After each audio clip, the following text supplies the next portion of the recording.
Assalamualaikum warahmatullahi wabarakatuh dan selamat sejahtera. Okey, hari ini kita akan tengok lagi soalan latih kendiri 1.2C iaitu muka surat 25. Jom cuba try. Okey, sebenarnya ialah kita nak selesaikan soalan 1.2C. Okey, jadi sini soalannya.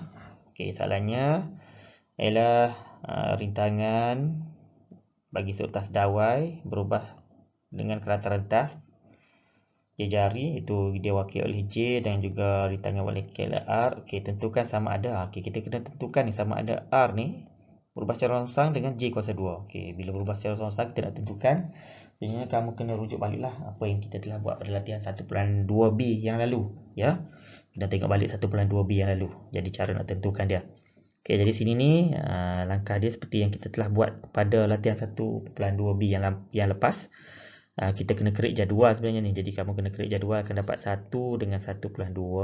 Okey, ni R dengan J ni. Okey, minta maaf lah jadual saya ni taklah komplit sangat ni. Okey, 16 dengan 0.3. Okey, sini kamu kena buat dengan J kuasa 2 lah. Sebabnya dia wakil dari J kuasa 2. Maksudnya kamu kena cari nilai kuasa 2 bagi J. Okey, setiap nilai yang ada sini kamu kena J kuasa 2 kan dia, maka kamu akan dapat 1.4. Okey, kemudian 0.36. Okey, kemudian seterusnya ialah 0.16.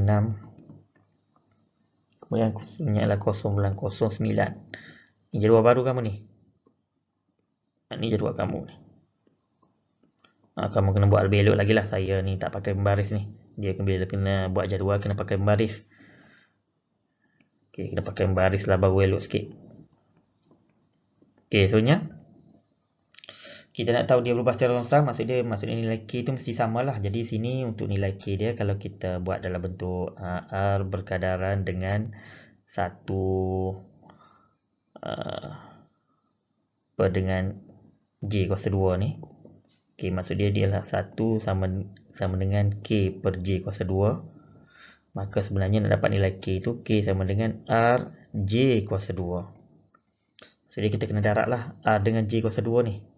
Kalau dapat sama maksudnya dia berubah secara longsang lah tu. Maksud dia R nilai dia 1 kena darab dengan 1.4. Memang dapat 1.4. Okey, 4 darab dengan 0.36. Memang dapat 1.44. 9 darab dengan 0.16 akan dapat 1.44. 16 darab dengan 0.09. Bila kamu tekan kereta akan dapat jawapan dia ialah 1.44.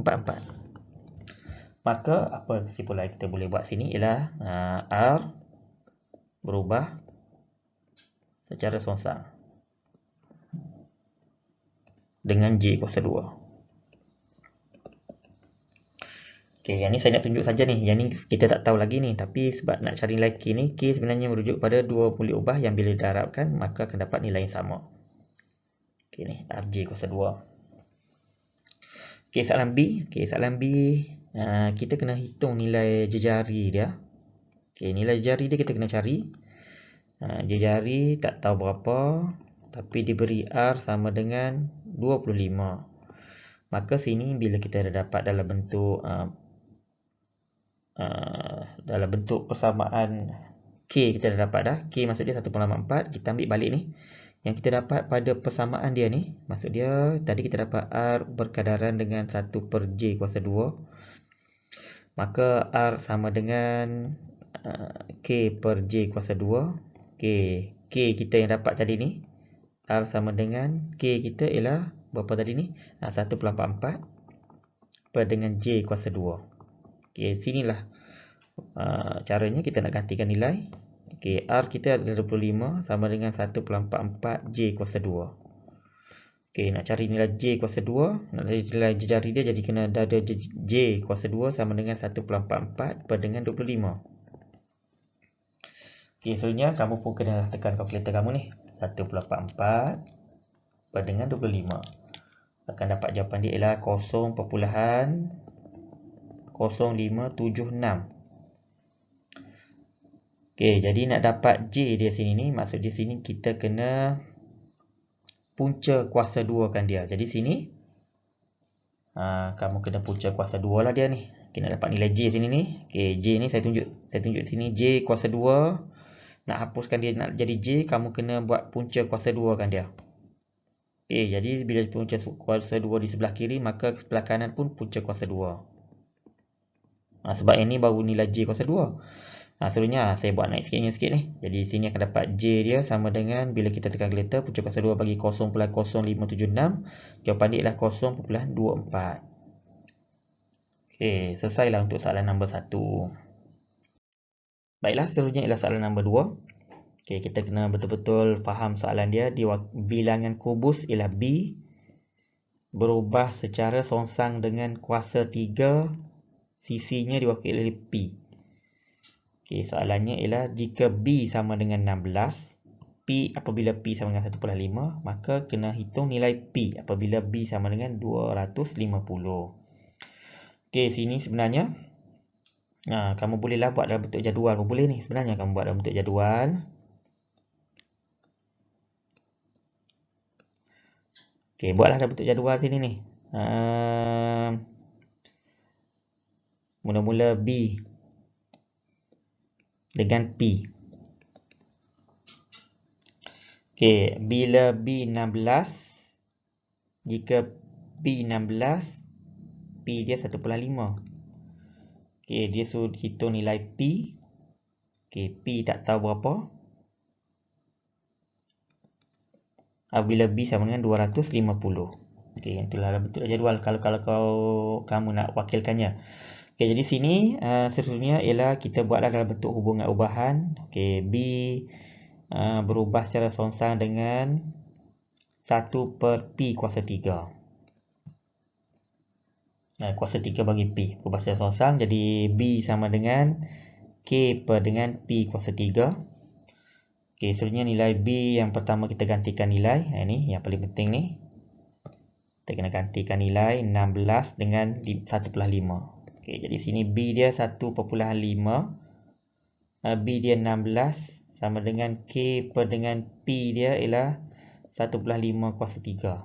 Okey, jadi akan dapat nilai K dia. Kamu pun kena tekan kalkulator kamu ni. Okey, kamu tekan kalkulator kamu darab dengan 16. Jawapan dia tadi akan dapat ialah 54. Okey, maka kita pun ambil lah dalam bentuk ungkapan kita B sama dengan 54 per dengan P kuasa 3. Okey, seterusnya barulah kita nak gantikan nilai yang kita diminta. Jadi sini ialah B dia 250. Okey, B 250 ni.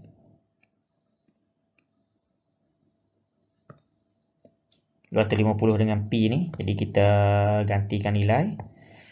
B 250 sama dengan 54 per dengan P kuasa 3. Okey, jadi P kuasa 3 sama dengan 54 per dengan 250. Jadi P kuasa 3 sama dengan 27 per dengan 125.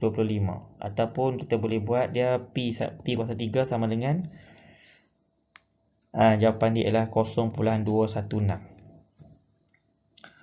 Okey, sama konsep dengan kuasa 2 tadi. Nak hapuskan kuasa 3, cara dia ialah kita kena punca kuasa 3 kan di sebelah kiri kita. Ataupun kita darab dengan 1/3. Punca kuasa 3 ni. Kita kena punca kuasa 3 kan dia, baru dia hilang. Yang ni kita kena punca kuasa 3 kan dia.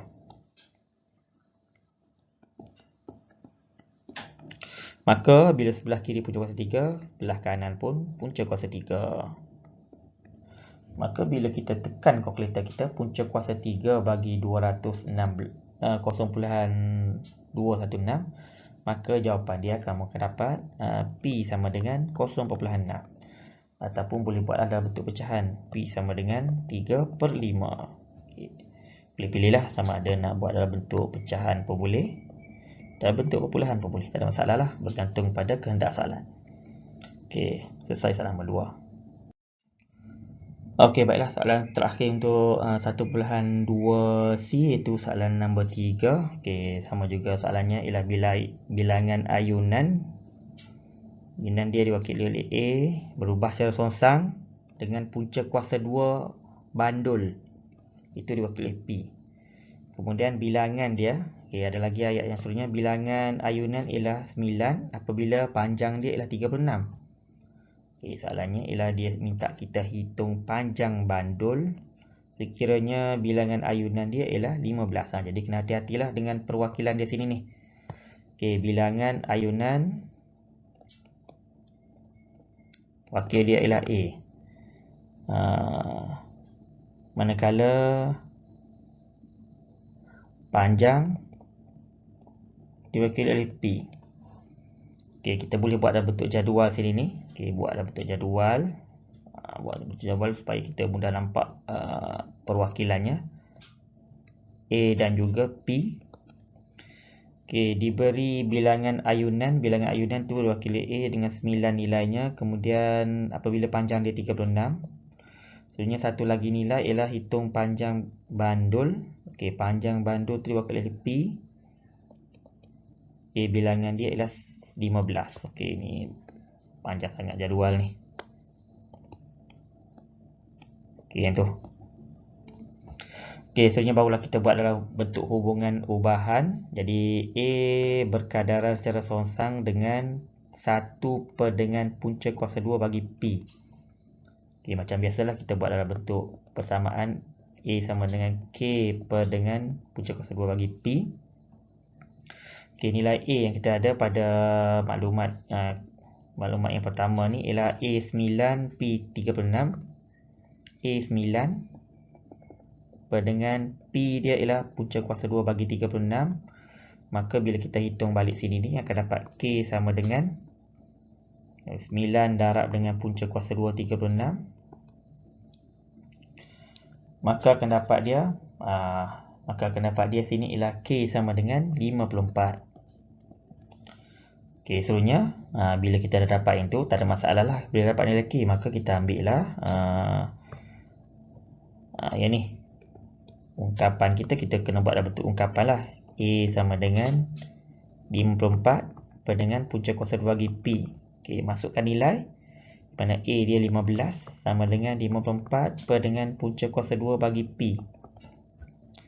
Jadi punca kuasa 2 bagi P sebenarnya nilai dia 54 per dengan 15. Tekan kalkulator sekali lagi ni. Kita dapatkan jawapannya. Dia akan dapat jawapan dia ialah bila kita tekan kalkulator kita dapat punca kuasa 2 bagi P sebenarnya sama dengan 3.6. Soalan je nak cari nilai P. Bila nak cari nilai P, cara dia ialah bila kita ada punca kuasa 2, nak hilangkan punca kuasa 2 tu cara dia ialah kamu kena kuasa 2 kan dia. Bila sebelah kiri kuasa 2, maka sebelah kanan pun kena kuasa 2 lah nilainya.